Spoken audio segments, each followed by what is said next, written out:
Ici, sur cette plateforme, nous partageons les informations, les pépites, la sagesse qui nous aide à réaliser le succès parce que nous croyons fermement que le succès ne se réduit pas seulement à l'argent et aux choses matérielles. Nous croyons que c'est bien trop réducteur lorsqu'on parle du succès. Nous croyons que le succès va bien plus au-delà de cela. Il s'agit pour nous d'accomplir notre raison d'être, la raison de notre existence. C'est pour ça que l'une des définitions que nous avons sur cette plateforme du succès, c'est quoi? C'est que le succès, c'est réaliser l'intention de ta création, ta raison d'être, en utilisant ton potentiel de manière productive. Vous allez remarquer que c'est pour ça que nous nous focalisons sur la productivité personnelle, la croissance personnelle, parce que nous savons que si nous devenons plus productifs et nous continuons de croître et de progresser, nous allons réaliser une vie extraordinaire, une vie d'impact, une vie de sens, une vie d'abondance à laquelle nous tous nous sommes appelés. Aujourd'hui, nous voulons partager, je vais discuter avec vous sur la cause numéro 15. Mes amis, nous sommes à la cause numéro 15. Et la cause numéro 15, c'est quoi? La cause numéro 15, c'est que tu recherches le gain rapide. N'oublions pas que dans notre série, nous nous focalisons sur les écueils. Nous nous focalisons sur les choses qu'il ne faut pas faire. Nous savons que très souvent, lorsqu'on enseigne sur comment réussir, comment réaliser son rêve, comment vivre la vie de ses rêves, comment devenir une personne à succès, on se focalise sur les choses que l'on doit faire. Mais ici, là, nous voulons nous focaliser sur les choses que nous ne devons pas faire, que nous devons arrêter de faire. Donnez-moi une seconde. Sur les choses que nous devons arrêter de faire. Très important. Et nous avons vu que en arrêtant de faire ces choses, nous augmentons notre probabilité de voir notre succès se réaliser. Parce que lorsque tu commences à éliminer les choses qu'il ne faut pas faire, lorsque tu commences à mettre de côté les choses qui sont un obstacle, qu'est-ce que tu fais? Tu crées un contexte favorable pour que le succès et la vie que tu désires puissent se manifester. C'est aussi simple ça. C'est la philosophie qu'il y a derrière, c'est la pensée qu'il y a derrière. C'est ça. Et aujourd'hui, nous voulons partager sur la cause numéro 15. Je t'invite, toi qui n'as pas assisté depuis le début de cette série, à rentrer depuis la cause numéro 1. Chaque cause est un élément capital que si tu prends en compte, va complètement changer ta vie, complètement changer tes résultats, complètement changer ton mindset, complètement changer ton approche des choses, complètement changer la façon dont tu abordes le succès, la façon dont tu abordes ta vie. Et nous croyons, je crois que tout le monde est appelé à réussir. Tout le monde est appelé à vivre une vie épanouie. Tout le monde est appelé à vivre une vie de sens. Tout le monde est appelé à être heureux. Et c'est l'un des objectifs que nous cherchons à contribuer à réaliser dans chacune de nos vies en apportant notre modeste contribution. Donc aujourd'hui, cause numéro 15, tu recherches le gain rapide. Beaucoup de personnes ne savent pas que le succès prend du temps. Généralement, le succès prend du temps. Réaliser de grandes choses, ça prend du temps. Ce n'est pas quelque chose qui se passe du jour au lendemain. Beaucoup de personnes ne font pas ce qu'on doit faire. Beaucoup de personnes ne s'engagent pas dans le processus qui conduit à la grandeur parce que ces personnes rêvent. Elles sont dans des rêveries en croyant qu'un jour, quelque chose d'extraordinaire va se passer et c'est comme ça que leur vie va changer du coq à l'âne. Ça ne se passe pas. Même généralement, lorsqu'on suit les histoires des personnes qui ont réussi, on a l'impression que non, ça s'est passé du jour au lendemain. Mais lorsque nous entrons dans les détails, nous voyons que ça a pris du temps pour que ce succès qui semble un succès du jour au lendemain puisse se passer. Ça prend le temps. Parce que pour réaliser la vie de tes rêves, tu vas devoir travailler sur toi-même, travailler sur ton mindset, travailler sur ton caractère, travailler sur tes compétences, travailler sur ta valeur, travailler sur ta contribution dans ta communauté, dans ta famille, sur le marché, dans le monde. Tu vas devoir travailler sur toi, mais ce n'est pas quelque chose qui vient du tic-au-tac. Non, on ne devient pas Michael Jordan en un jour, jamais. Comment, c'est pas possible. On ne devient pas LeBron James du jour au lendemain. On ne devient pas Mohamed Salah qui a marqué 2 buts ce week-end du jour au lendemain. On ne devient pas Kylian Mbappé du jour au lendemain. On ne devient pas grand. Je n'oublierai jamais ce conseil de sage que mon coach vocal m'avait donné. Pour ceux qui me suivent depuis un certain temps, vous savez que j'aime souvent raconter cette histoire parce que j'ai eu à faire la musique pendant un certain temps. Musique gospel particulièrement. J'ai toujours été passionné de musique. J'ai toujours aimé la musique. J'étais le genre d'enfant que lorsque la musique classique ou la musique jazz commence à passer à la télé, alors que tout le monde quitte le salon, j'étais le seul à rester. Si bien qu'il y avait des amis de mon vieux qui venaient me demander, mais qu'est-ce que tu fais là? Tu suis quoi là? Qu'est-ce qui t'intéresse? Vous savez que comme l'oreille moyenne n'est pas habituée aux sonorités de jazz, c'était à cette époque-là, c'était vraiment quelque chose de dissonant dans l'oreille des gens. Et moi, j'aimais ça. J'ai toujours aimé ça. Et en 2005, j'ai eu l'occasion de rejoindre le groupe musical de ma communauté. Ça a toujours été un rêve. Mais ce qui s'est passé, c'est que ce rêve s'est tourné en cauchemar, mes amis, parce que je me suis rendu compte que je suis un piètre chanteur, j'étais un piètre chanteur, malgré tous mes efforts, je chantais tellement faux que vous ne pouvez pas imaginer. J'avais l'habitude, c'était souvent que le genre que quand je chante, les gens se moquent, même des fois les gens de l'équipe musicale se moquent de moi. Il arrivait un moment où je chante, même quelqu'un dans la foule me dit que mon frère, arrête, tu chantes faux. Je me souviens très bien d'un événement où quelqu'un a crié à tue-tête dans l'audience que mon frère, tu chantes faux. Je chantais tellement faux que j'avais décidé d'abandonner. J'avais décidé de ne plus vraiment m'investir. Ça faisait il y a près de 1 an et demi que je m'étais investi dans la musique et dans ce groupe musical et je constatais que je n'avance pas. Et j'étais dans cette mentalité que le succès ou la grandeur ou ceux qui sont des personnes extraordinaires dans leur domaine, ils sont nés comme ça. Voilà la mentalité que j'avais. Ils sont nés comme ça. C'est comme ça qu'ils sont nés. C'est les gens doués. Et nous tous, dans le monde et dans notre environnement, les gens ont l'habitude de dire ça. Non, lui, il est doué. Moi, je ne suis pas comme lui. Lui, il est doué. C'est comme ça que j'étais. Donc, quand je me suis rendu compte, après moult efforts, que je ne pouvais pas m'en sortir, je suis arrivé à la conclusion que je ne suis pas doué pour la musique. Et que, comme je ne suis pas doué, je ne peux pas réussir dans la musique. J'avais cette appréhension-là que quand tu vois quelqu'un réussir, quand tu vois Eto, c'est qu'il est doué. Quand tu vois telle personne, c'est qu'il est doué. Les autres qui échouent, c'est parce qu'ils ne sont pas doués. J'avais ça dans la tête.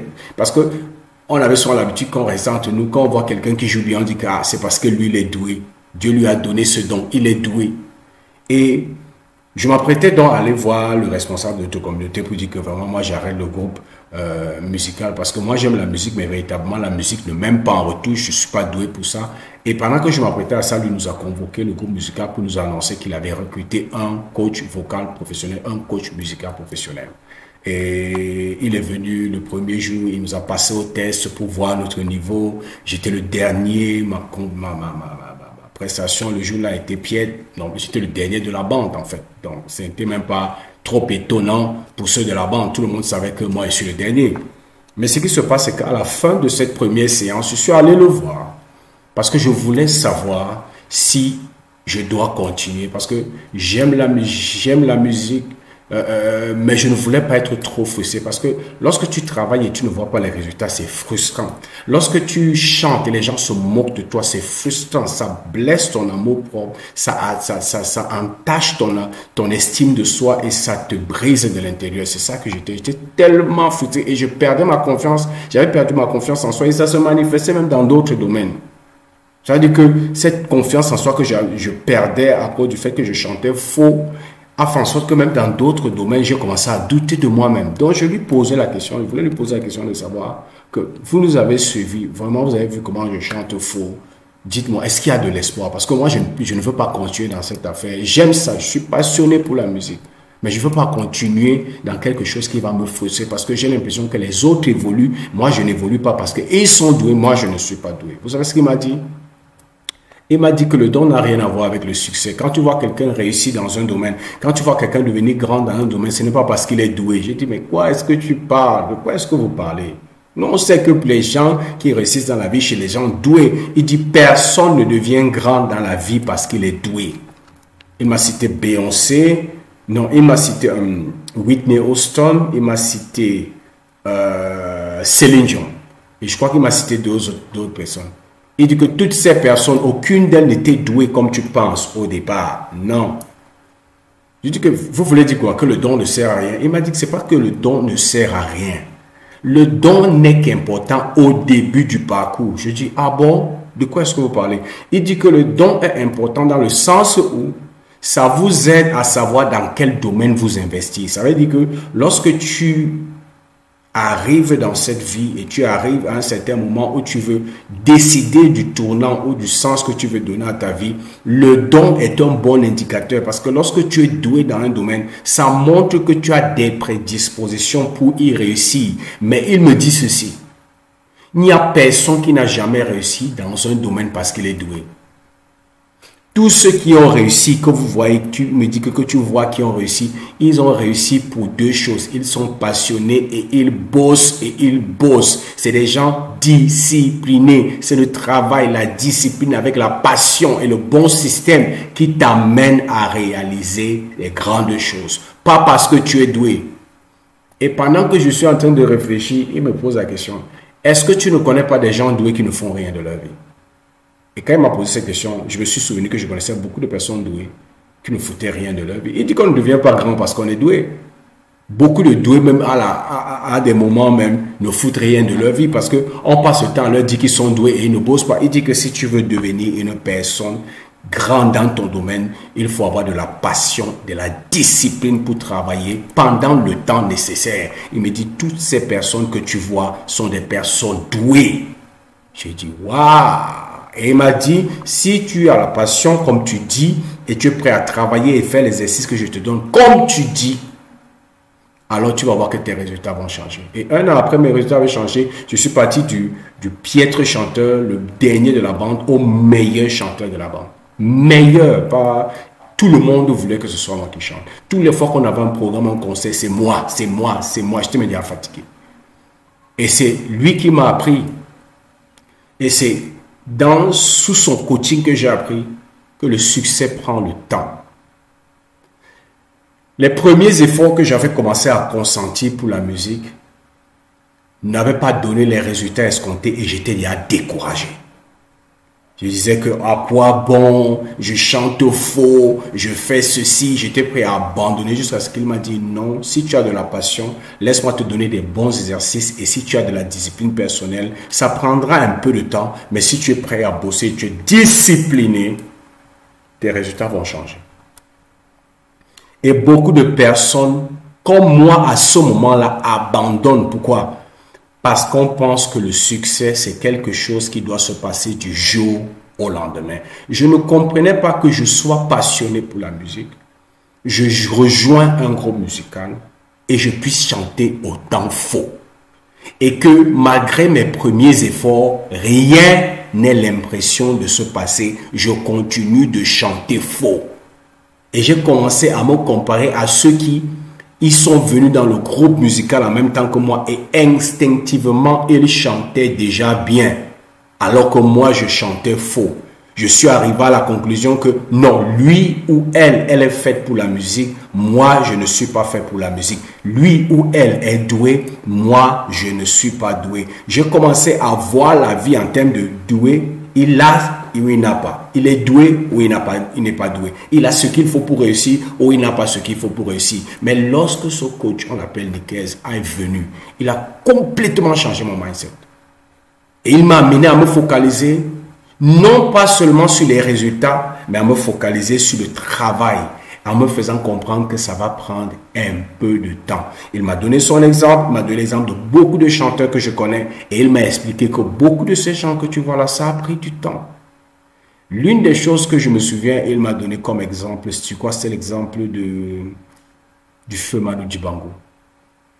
Il m'a dit que le feu Manu Dibango a travaillé et a joué pendant plus de 23 ans avant de sortir son premier album qui est devenu un succès mondial au point où même le feu Michael Jackson a repris un de ses morceaux. Il me dit que ça lui a pris près de 23 ans. Il m'a dit, écoute bien, ça lui a pris près de 23 ans. 23 ans de travail, 23 ans de répétition, 23 ans où il a joué dans des petits groupes, Mais pendant tous ces moments, il disait quoi? Il était en train de bâtir sa compétence. Il était en train de bâtir son talent. Il était en train de raffiner son talent. Et lorsque fort de toute cette expérience, de tout ce travail, de toute cette discipline, de tous les différents groupes et sensibilités musicales auxquelles il s'est frotté, lorsque fort de tout ça, il a décidé de sortir son premier album, ça a fait un boom planétaire. Il m'a expliqué, il a mis ça dans mon esprit, que le succès prend le temps. La grandeur prend le temps. On ne devient pas grand du jour au lendemain. Ta vie ne marche pas. Tu as l'impression que tu es coincé. C'est peut-être parce que tu es comme moi à ce moment-là. Parce que j'ai intégré ce groupe musical.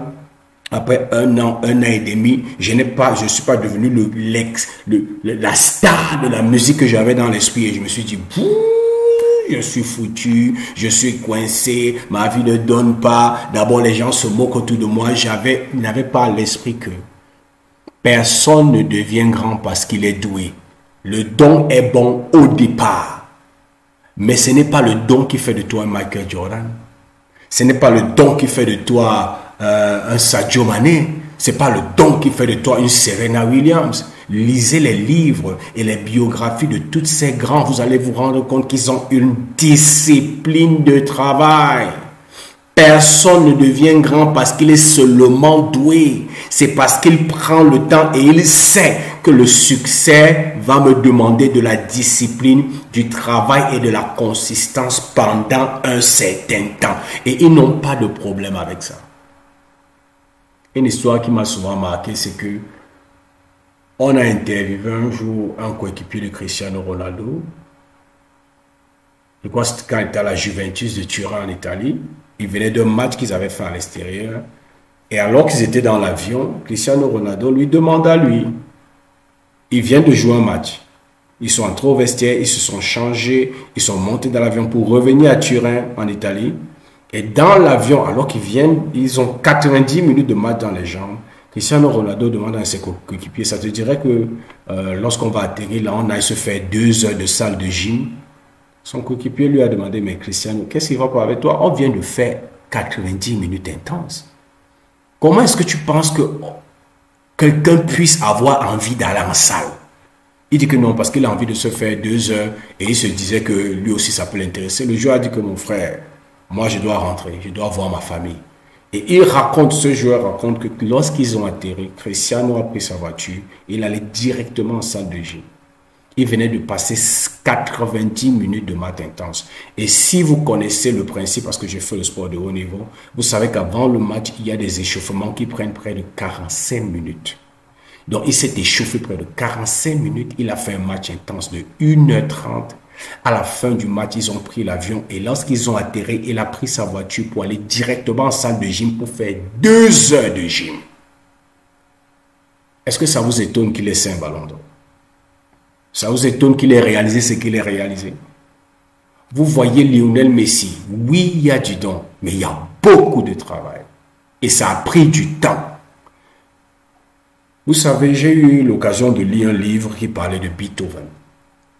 Et Beethoven est ce génie de la musique dont soi-disant, le génie a éclos entre l'âge de 12 ans et de 13 ans. Mais des recherches ont été faites par des experts qui se sont rendus compte que, parce que quand les gens ont vu Beethoven à 12-13 ans jouer comme il jouait, composer des pièces musicales de très haute facture comme il le faisait, capable de reconnaître les notes, reconnaître les distances entre les notes, reconnaître et composer comme il le faisait de manière extraordinaire. Les gens, comme ils ont vu un enfant de 12 ans, 13 ans le faire, ils ont dit qu'il est doué. Mais vous savez quoi?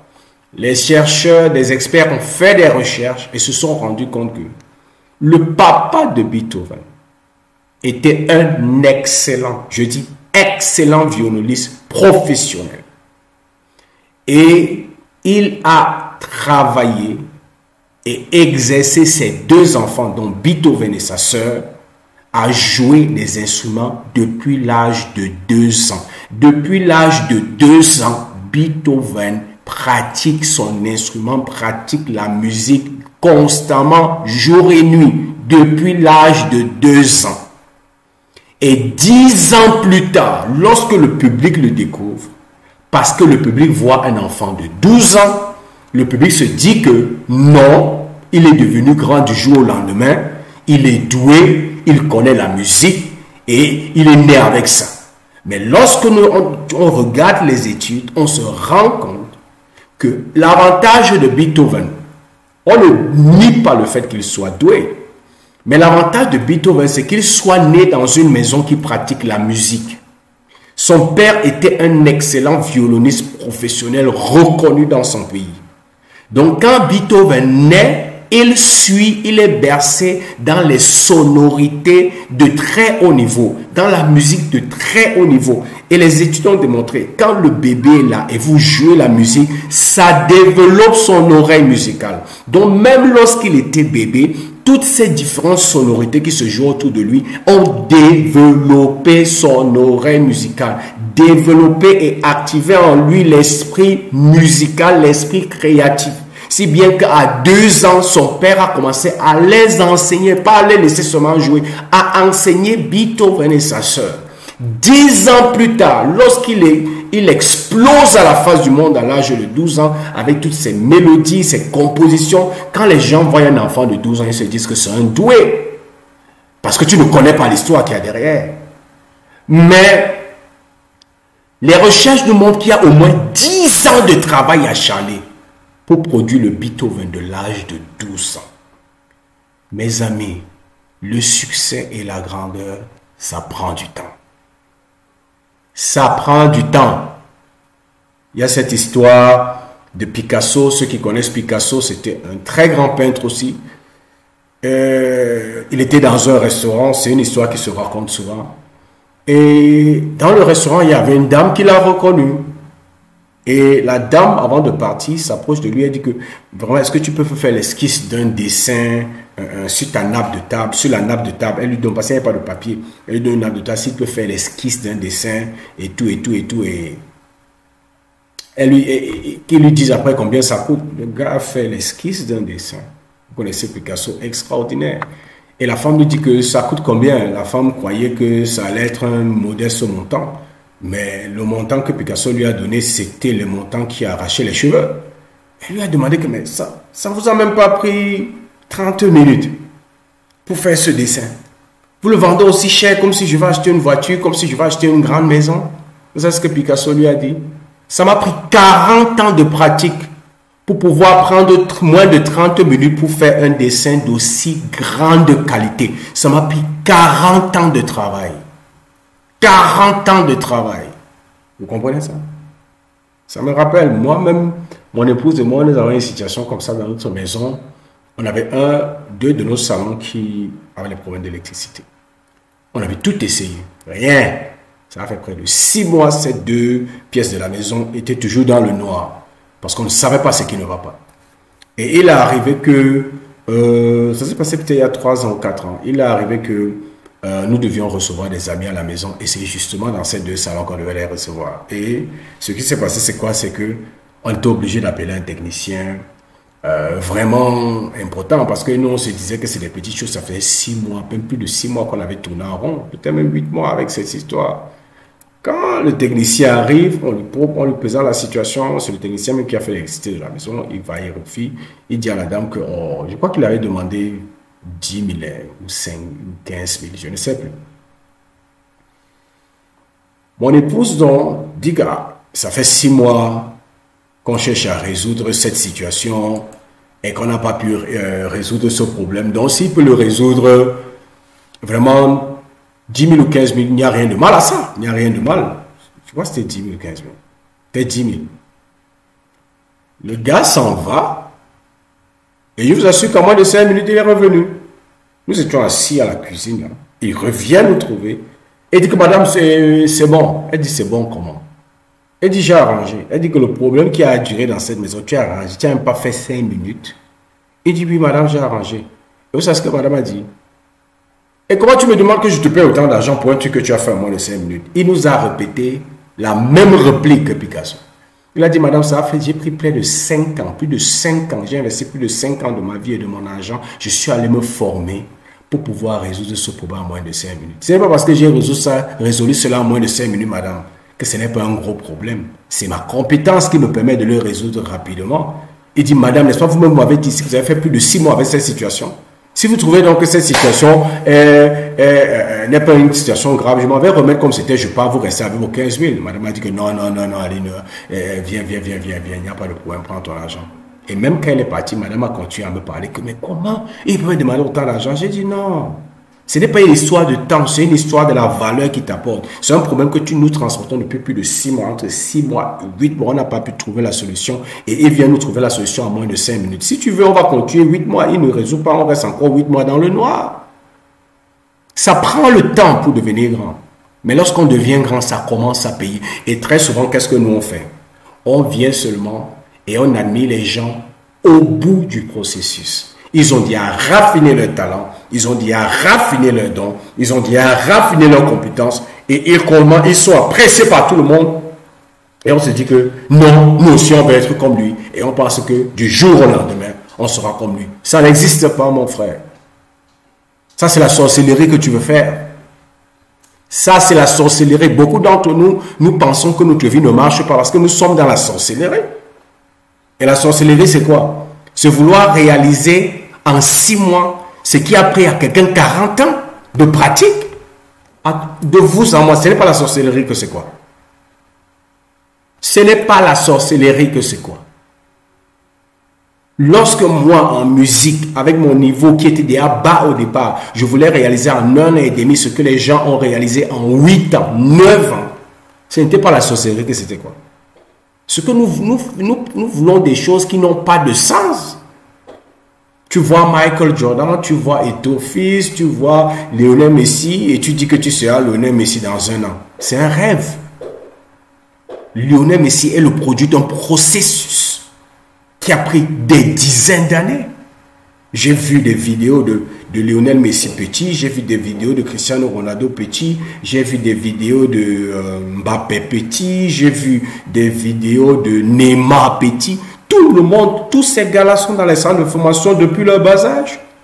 Ces gars jouent du football professionnel, ils connaissent la tactique, ils travaillent sur des machines, ils sont coachés depuis le bas âge. Toi, tu crois qu'en 2 ans, tu vas faire ça? Comment?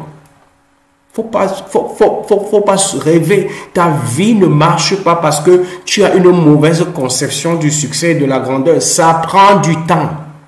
Parce que la grandeur et le succès tel que tu le conçois vient avec ta compétence ou ta capacité dans le talent que tu as à atteindre un certain niveau de maîtrise qui fait de toi une personne de valeur pour la société.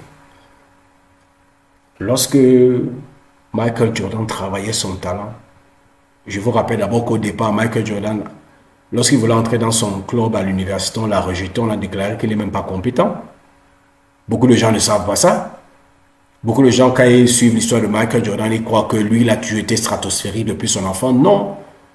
À son enfance, on l'a rejeté. Il a postulé, il a passé les tests pour entrer dans le club de son université et on a rejeté sa candidature parce qu'on dit qu'il n'avait pas les qualités. Vous pouvez imaginer ça? Parce que vous, quand vous suivez l'histoire de Michael Jordan, vous dites qu'il est né. Non, il a été rejeté parce que incompétent. Mais parce qu'il était passionné, il était prêt à travailler et il a compris que ça va prendre du temps, il s'est mis au travail. Maintenant, nous sommes venus découvrir peut-être 10 ans ou 12 ans plus tard, ou 15 ans plus tard, ou 20 ans plus tôt, 25 ans plus tard, en train de faire des choses extraordinaires. Et on dit que non, moi aussi, il va être comme Michael Jordan. Et quand après 2 ans, ça ne marche pas, tu commences à dire que ta vie est bloquée. Ta vie est bloquée comment? Sur le processus. Raffine ton talent.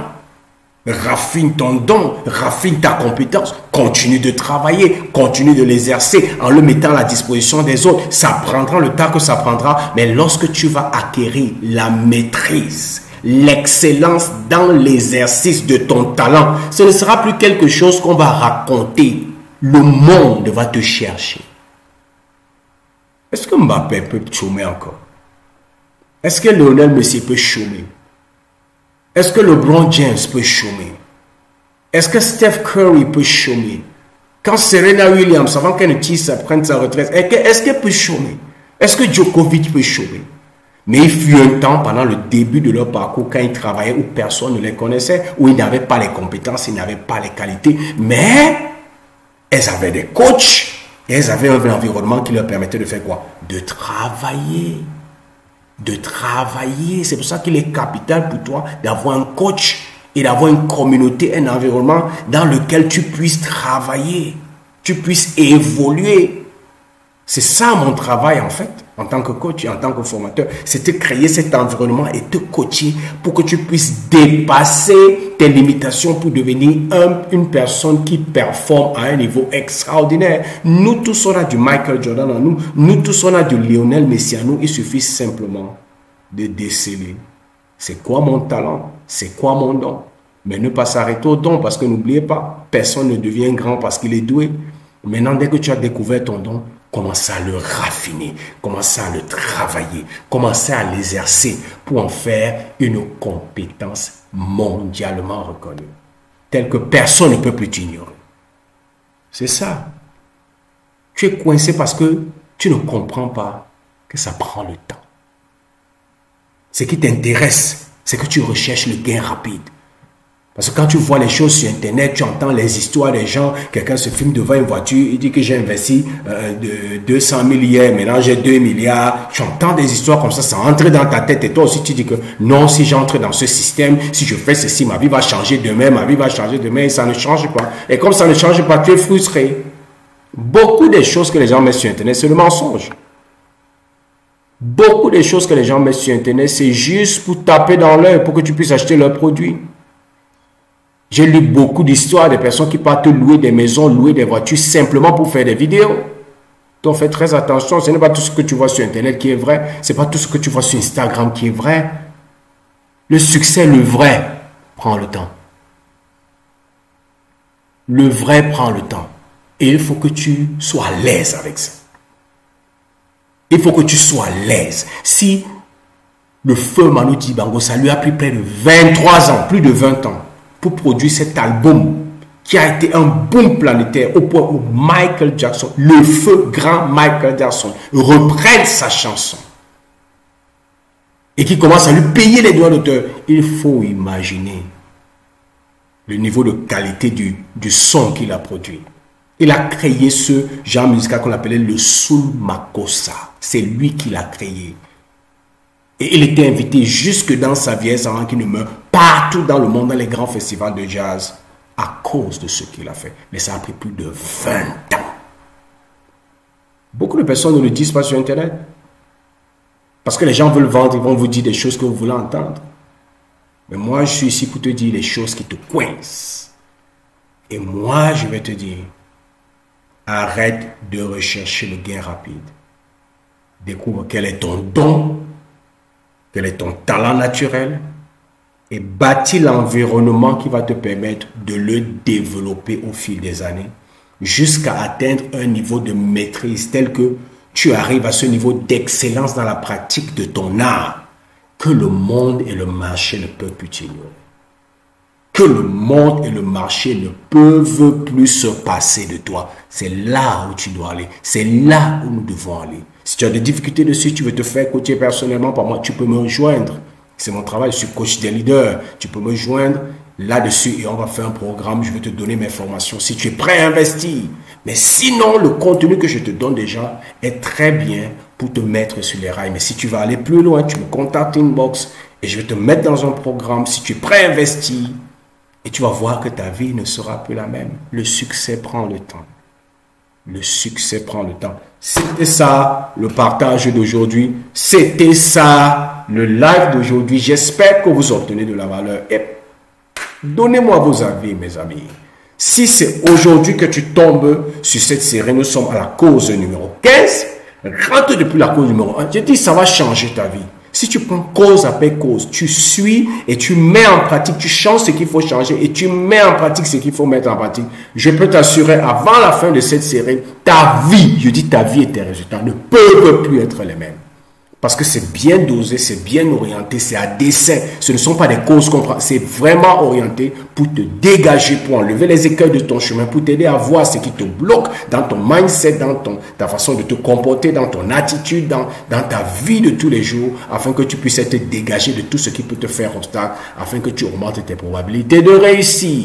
J'espère que tu as obtenu assez de valeur du live d'aujourd'hui. C'était un plaisir. C'était Zoé du Cameroun. Laisse-moi en commentaire tes avis, tes questions et tout ce que tu as tiré de bon de ce live. Partage-le avec des amis. Tag des amis. Partage-le sur tes pages, sur ton mur, sur ton fil d'actualité, dans tes groupes. Partage afin que le plus grand nombre en soit impacté. C'est un honneur pour moi d'être avec vous. C'était Zoé du Cameroun. Et comme j'ai l'habitude de dire, je te souhaite le succès!